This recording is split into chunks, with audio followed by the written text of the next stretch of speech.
आज हम अपने इस वीडियो में करेंगे क्लास 8th हिंदी मंजरी बुक का पाठ 3 सच्ची वीरता के प्रश्नोत्तर। इसकी व्याख्या चाहिए तो उसका लिंक आपको डिस्क्रिप्शन बॉक्स में मिल जाएगा। तो चलिए प्रश्न अभ्यास शुरू करते हैं। कुछ करने को। प्रश्न, किसी भी साहसपूर्ण कार्य को बहादुरी से करना वीरता कहलाती है। सोचिए और लिखिए कि आपके आसपास घटने वाली वह कौन कौन सी स्थितियां हैं जिनमें आप बहादुरी का परिचय दे सकते हैं। तो ऐसी तो कई सारी परिस्थितियां होती हैं जिनमें आप अपनी बहादुरी का परिचय दे सकते हैं। तो इसका उत्तर इस प्रकार है। भयंकर आग लगने पर साथियों के साथ मिलकर बाल्टियों में पानी लेकर आग बुझाने की कोशिश करना, जले हुए लोगों को प्राथमिक चिकित्सा दिलाना जिसे फर्स्ट एड कहते हैं, बाढ़ की स्थिति में तैरकर लोगों के जीवन की रक्षा करने की कोशिश करना। इस प्रकार आप अपनी बहादुरी का परिचय दे सकते हैं। विचार और कल्पना। विचार और कल्पना का प्रश्न 1। वीर पुरुष की तुलना बरसने वाले बादलों से और कायर पुरुष की तुलना गरजने वाले बादलों से क्यों की गई है। तो इसका उत्तर है क्योंकि वीर पुरुष बरसने वाले बादल जैसे होते हैं जो मूसलाधार वर्षा करते हैं। मूसलाधार यानी बहुत जोरों की, अर्थात सभी का कल्याण करते हैं। और कायर पुरुष करते कुछ नहीं, सिर्फ भाषण देते हैं, अर्थात गरजते रहते हैं। बस उन्हें बोलना आता है, करते वो कुछ भी नहीं। प्रश्न 2। सच्चा वीर बनने के लिए आप अपने भीतर किन गुणों को विकसित करेंगे। तो इसका उत्तर है सच्चा वीर बनने के लिए धैर्य, धैर्य होता है पेशेंस, गंभीरता, स्वतंत्रता, उच्च मनोबल, पवित्रता और सबके प्रति प्रेम भावना आदि गुणों को विकसित करेंगे। जब आप में ये सारे गुण होंगे तो आप सच्चे वीर बन सकते हैं। प्रश्न 3। वीरों को बनाने के कारखाने कायम नहीं हो सकते। आप इस बात से सहमत हैं या असहमत, कारण सहित स्पष्ट करें। तो उत्तर है वीरों को बनाने के कारखाने कायम नहीं हो सकते। मैं इस बात से पूर्ण सहमत हूं, क्योंकि वीरता एक स्वाभाविक गुण है जो मनुष्य में अपने आप ही आता है। किसी को प्रशिक्षण देकर वीर नहीं बनाया जा सकता। वीरता के गुण किसी में भी भरे नहीं जा सकते, वे उनमें खुद ब खुद आते हैं। खुद ब खुद का मतलब उनमें मौजूद होते हैं। निबंध से। प्रश्न 1। प्रश्न 1। किसने क्या कहा। कोष्टक में दिए गए नामों से चुनकर वाक्य के सामने लिखिए। तो यहाँ पर कुछ वाक्य लिखे हैं जिसके लिए पूछा गया है किसने ये वाक्य कहे हैं।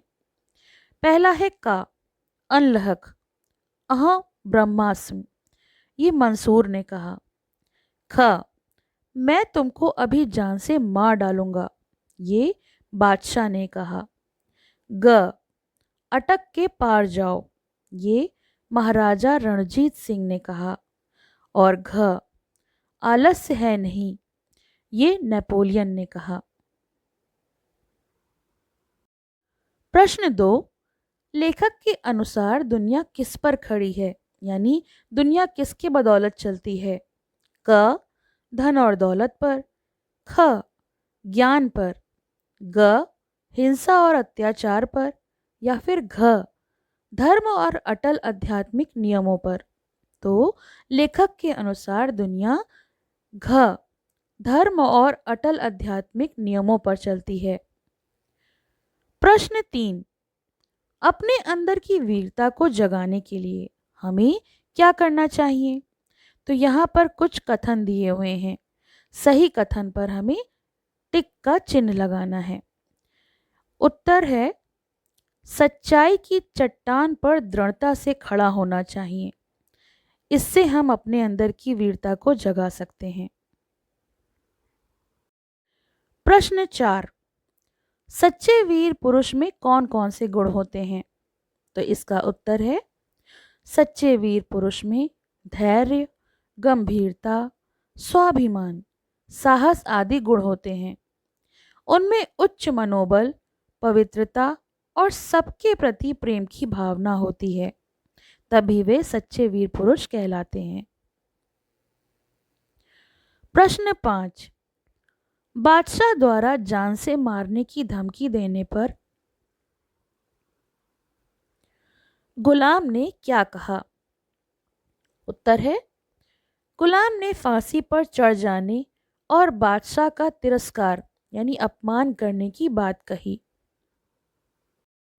प्रश्न 6, शरीर पर जरा जोर से हाथ लगाने पर लोग डर के मारे अधमरे क्यों हो जाते हैं?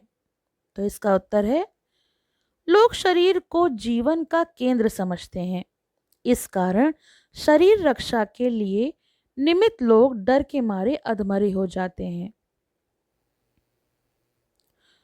प्रश्न 7, लेखकों ने वीरों को देवदार के वृक्षों के समान क्यों कहा है?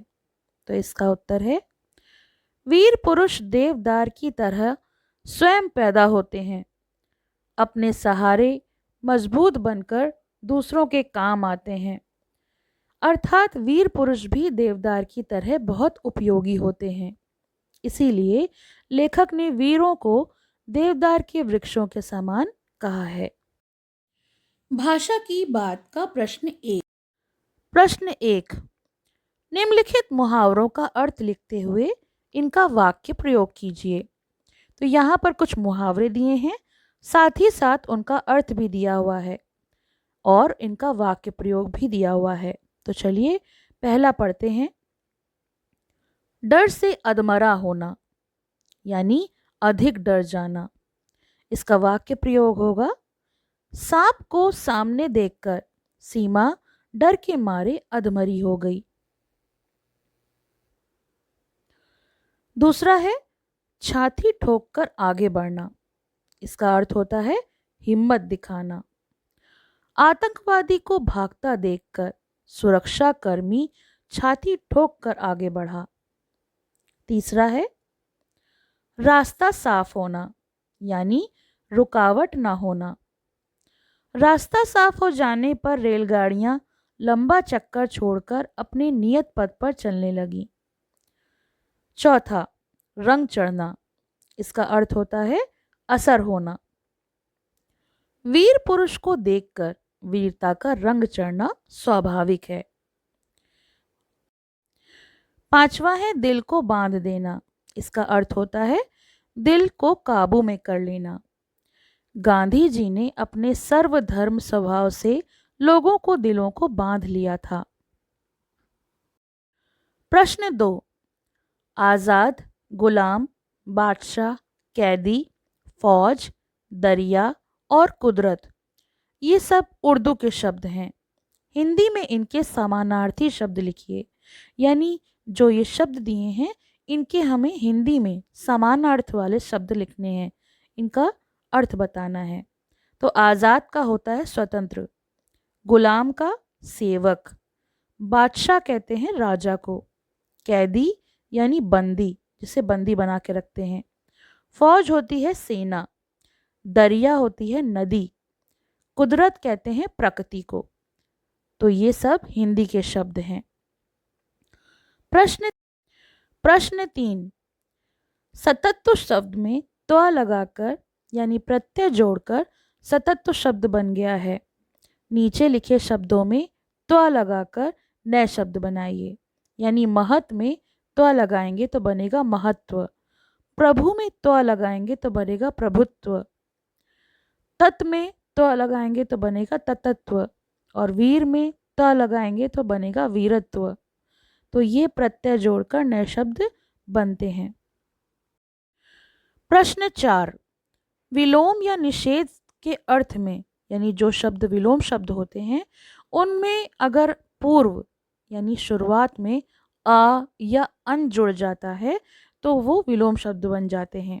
जैसे संभव में अ लगा दें तो असंभव, आवश्यक में अना जोड़ दें तो अनावश्यक, तो अन का प्रयोग उस समय होता है जब शब्द के आरंभ में कोई स्वर नहीं होता। यहाँ पर कुछ शब्द दिए हैं जिनका हमें विलोम बनाना है और इसमें हमें आ और अन जोड़कर इसको विलोम शब्द में परिवर्तित करना है। जैसे उपस्थित का अनुपस्थित, स्थायी का अस्थायी, साधारण का असाधारण, समान का असमान और उदार का अनुदार। प्रश्न 5, आलप्स में कुछ व्यंजन जोड़कर शब्द बना है। इसमें कम से कम 3 व्यंजन आए हैं। इसे व्यंजन गुच्छ कहा जाता है। पाठ से इस प्रकार के व्यंजन गुच्छ वाले शब्द चुनकर लिखिए। तो हमारे इस पाठ में व्यंजन गुच्छ वाले शब्द जो हैं वो हैं ब्रह्मासिम, अभिव्यक्ति, आध्यात्मिक। तो ये जो हैं ये व्यंजन गुच्छ वाले शब्द हैं। अच्छा, तो ये तो हो गए इस पाठ के प्रश्न अभ्यास। आपको कैसे लगे ये मुझे ज़रूर बताइए। साथ ही साथ आपको इस पाठ से जुड़े सभी पाठों की व्याख्या और प्रश्न अभ्यास का लिंक आपको डिस्क्रिप्शन में मिल जाएगा, आप वहाँ से देख सकते हैं। अभी तक आपने मेरे चैनल को सब्सक्राइब नहीं किया है तो सब्सक्राइब कर लें और बेल आइकन को प्रेस करना ना भूलें, जिससे आपको आने वाले नए वीडियोस के न्यू अपडेट्स मिलते रहें। पसंद आया हो तो लाइक करें, शेयर करें और चैनल को सब्सक्राइब करें।